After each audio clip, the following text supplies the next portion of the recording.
Good day, everyone. I am Janeline A. Encargas, a second-year BE Ed student. Today, I will be presenting to you one of the assigned topics to me, and this is the learners with physical disabilities. The phrase physical disability is used to describe a wide range of physical limitations and diagnoses, the most common of which would be someone that uses a wheelchair or other mobility device.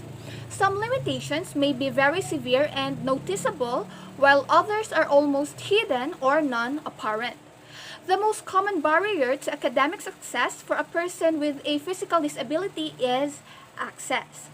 Access takes many forms, from a class assigned in an inaccessible building to the person's own limitations, preventing them from taking class notes. As with all other disabilities and impairments, it is important to treat students with physical disabilities fairly. Students with physical disabilities typically are very knowledgeable of both their limitations and abilities and are accustomed to communicating their needs to others.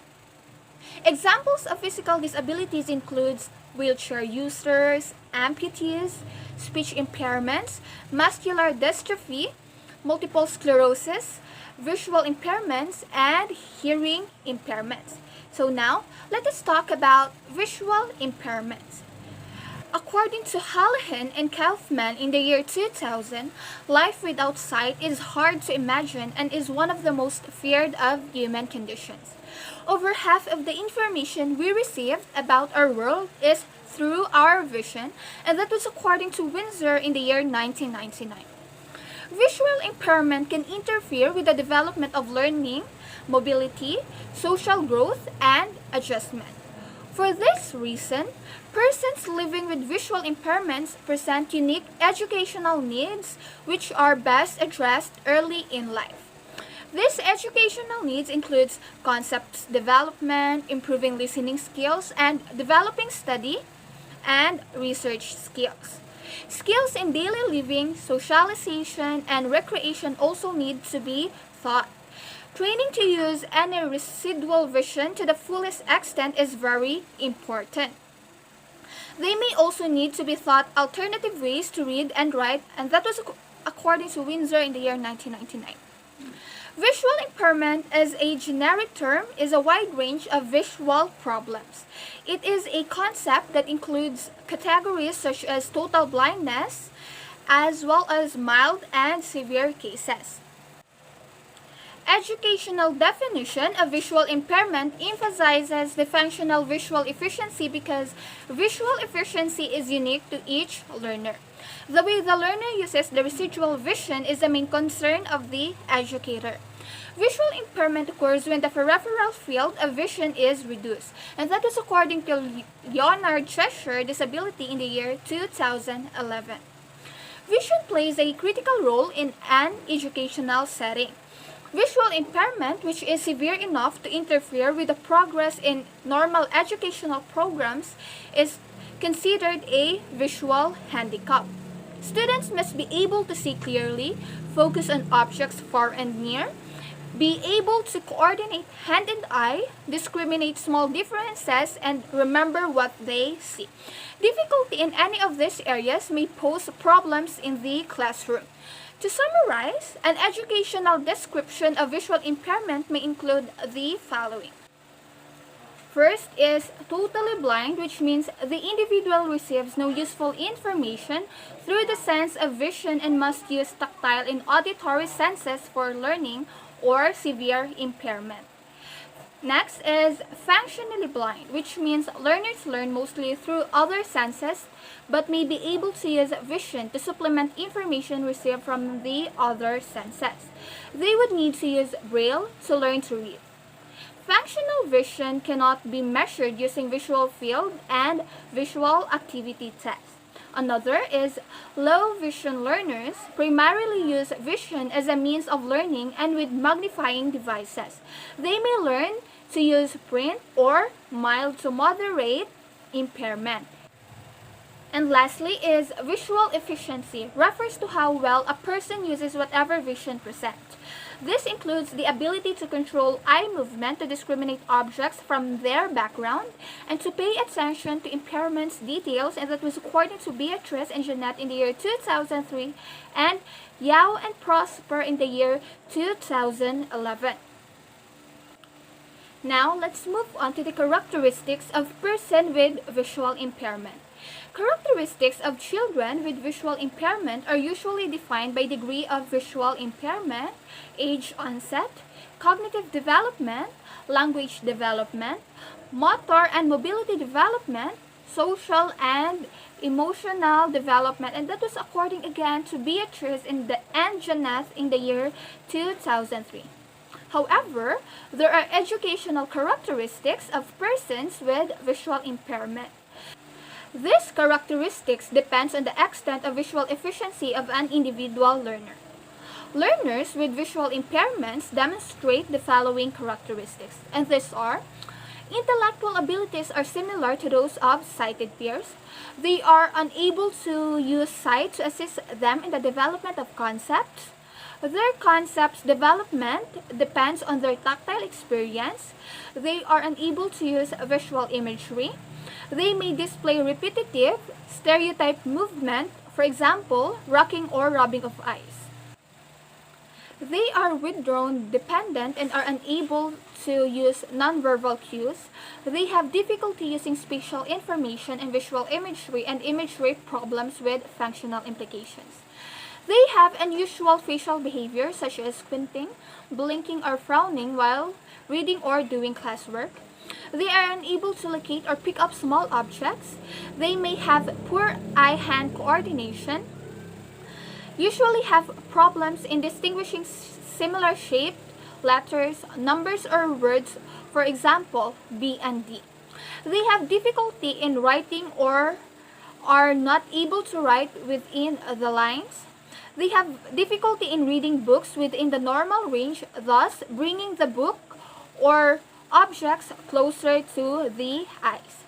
Some students may be sensitive to bright light and may shut their eyes or squint. They may have difficulty to seeing in dim light or have inability to see in the dark. And that was according to UNESCO in the year 2001 and Yao and Prosper in the year 2011. Now let us proceed to curriculum consideration for individuals with visual impairment. As earlier mentioned, visually impaired persons have the same range of intellectual ability as other students. They typically had fewer opportunities to acquire information usually learned visually, and that was according to Pogrand and Fazzi in the year 2002. For example, students generally learned maps by looking at them. Although students who are visually impaired can learn by feeling a raised map, this method is not as efficient as seeing it. The same problem can occur with academics. Students with visual impairment often experience learning difficulties simply because they cannot easily use vision to process information. With this, it is necessary to consider their curriculum within the classroom setting in order to meet up with the teaching or learning process. That is according to Sachs and Silberman in the year 2000. As is true for all individuals, students with visual impairment vary in their social and emotional development. Some students encounter little difficulties making friends, interacting appropriately with peers and adults, and developing a positive self-concept. Other students need support in these areas, and that was according again to Sachs and Silberman in the year 2000. The class teacher needs to adjust to teach social norms that are valuable and necessary within the classroom setting.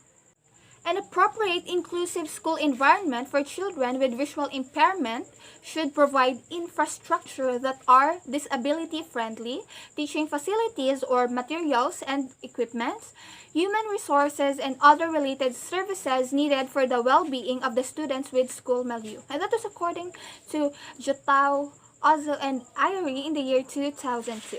Now let us talk about the strategies for teaching individuals with visual impairment.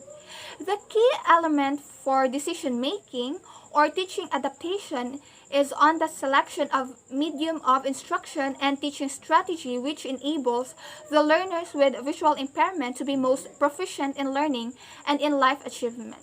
Leonard Treasure, Disability, in the year 2011, states some of the strategies for handling learners with visual impairments in the classroom. The strategies include using large writing on the chalkboard or visual aids. The use of colored chalk is recommended.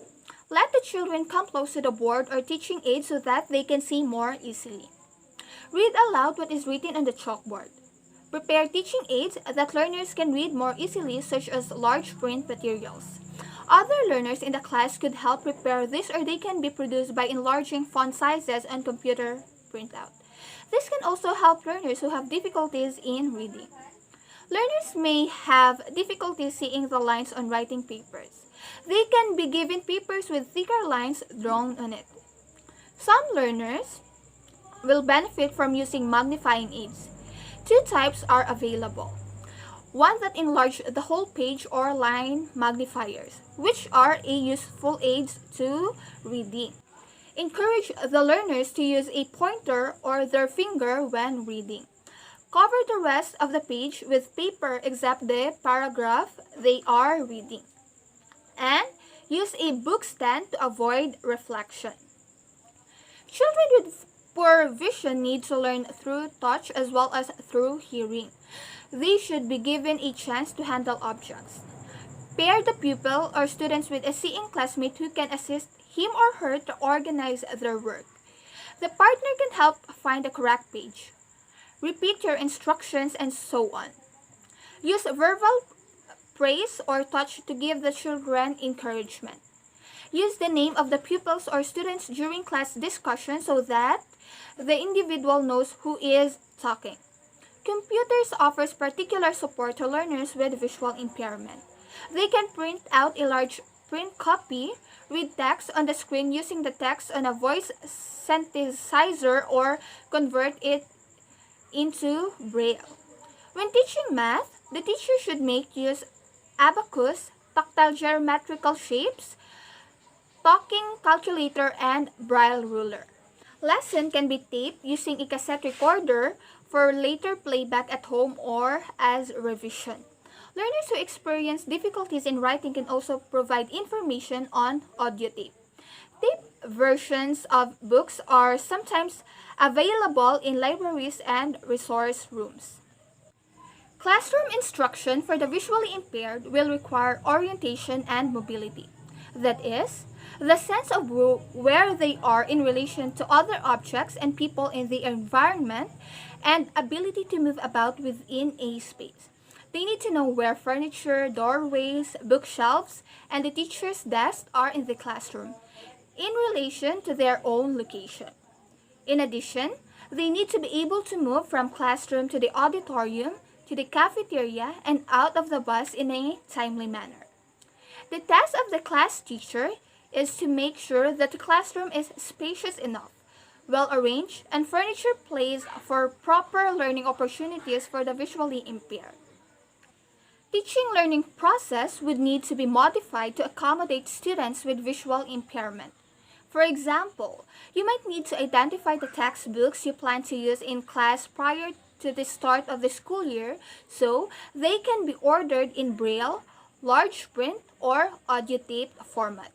For visual clarity, you might need to use a whiteboard with a black felt tipped marker instead of a traditional chalkboard, or to provide the students with paper that has heavy black lines instead of traditional light blue ones.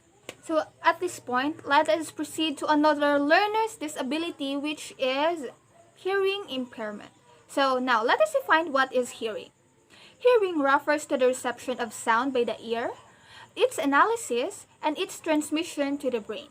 It is one of our 5 senses. Hearing gives us access to sounds in the world around us. People's voices, their words, a car horn blown in warning or as hello. Hearing plays an important role in children's development and daily performance. It is also important to speech and language development and to learning.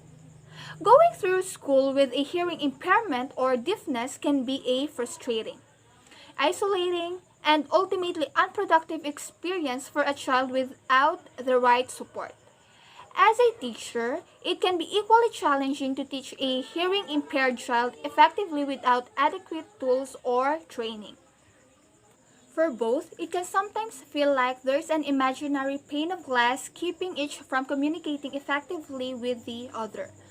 The ideal environment for many hearing impaired children to learn is one in which they are not singled out as different, but instead benefit from the kind of adjustment which go unnoticed by others but are truly transformative for the child. Now, let us define what is hearing impairment.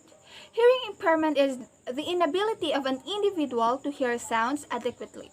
This may be due to improper development, damage, or disease to any part of the hearing mechanism. Hearing is a prerequisite for the development of normal speech and language. A child learns to speak by hearing the speech of others in the family and surroundings. Now, let us identify the types of hearing impairment. First is conductive hearing loss. Conductive hearing loss results from defects in the outer or middle ear. The sound is not conducted efficiently to the inner ear. All sounds heard thus become weak and or muffled, usually such as individual speaks softly irrespective of the surrounding environmental noise. So conditions that cause conductive hearing loss are wax in the ear canal, disease of the outer and middle ear associated with the symptoms like earache and ear discharge. Another, congenital defects in the outer or middle ear. Defect and damage to the outer or middle ear. Upper respiratory tract infections and neglect of care of ears and oral cavity or the mouth. Another type of hearing impairment is sensorineural hearing loss. Sensorineural hearing loss is caused due to damage or disease of the inner ear or auditory nerve.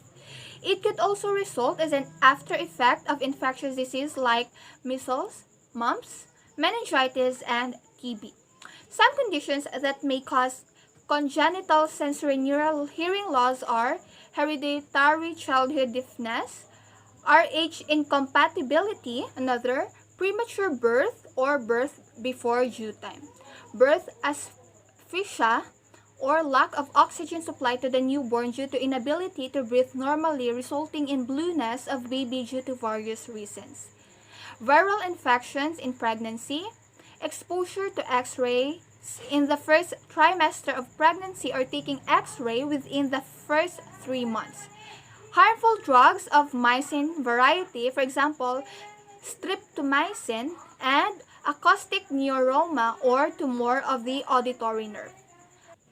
Another, mixed hearing loss. Mixed hearing loss is the combination of conductive and sensorineural hearing loss. One of the main causes of this type of loss is the long-standing ear infection known as chronic suppurative otitis media or CSOM. In CSOM, ear discharge in the form of pus, blood, or clear water is seen. This starts with conductive loss yielding to sensorineural impairment if not treated immediately and regularly. Next is central hearing loss. Central hearing loss is due to a damage, malformation, or infections of the neural pathways and the hearing centers of the brain. The child may hear but has difficulty in understanding what he hears. Some of the children classified as learning disabled or slow learners may have this type of hearing loss. And the last type is functional hearing loss. Functional hearing loss is due to some psychogenetic condition or may be due to deliberate exaggeration of hearing thresholds for personal gains. Now let's move on to educational challenges. Educational obstacles related to hearing impairments stem around communication. A student with a hearing impairment may experience difficulty in the subject of grammar, spelling, and vocabulary, taking notes while listening to lectures, participating in the classroom discussions, watching educational videos, and presenting oral reports. Underscoring the difficulty that students with hearing impairments may have in presenting oral reports, are the potential language development problems linked to hearing impairments. Arizona's Department of Education's Parent Information Network notes that since children with hearing impairments are unable to receive some sounds accurately, they often cannot articulate words clearly. Students with a hearing loss may require accommodations and assistive devices to have the best access to education. Accommodations may be as simple as preferential setting or as complex as wireless assistive listening devices in the classroom. Some will require Auslan interpreters and live remote captioning. Each learner with a hearing loss should be assessed individually and accommodation should be implemented based on the unique needs of the student. Classroom adaptations. A few easy steps can be taken to ensure the classroom is suitable for hearing impaired students. When possible, turn off equipment that creates background noises, such as fans and projectors, when not in use. Communication considerations are the following. Look directly at the student and face him or her when communicating or teaching. Say the student's name or signal their attention in some ways before speaking. Assign the student a desk near the front of the classroom or where you plan to deliver most of your lectures. Speak naturally and clearly. Remember, speaking louder won't help. Do not exaggerate your lip movements, but slowing down a little may help some students. Use facial expressions, gestures, and body language to help convey your message, but don't overdo it. Some communication may be difficult for the hard of hearing student to understand. Explicitly teach idioms and explain jokes and sarcasm. Second to the last is young hearing impaired children often lag in the development of social graces. Consider teaching specific social skills such as joining in the games or conversation, maintaining conversations, and staying on topic. And lastly, male teachers should keep mustache well groomed. So that would be all for my topic about learners with physical disabilities. Thank you so much for watching.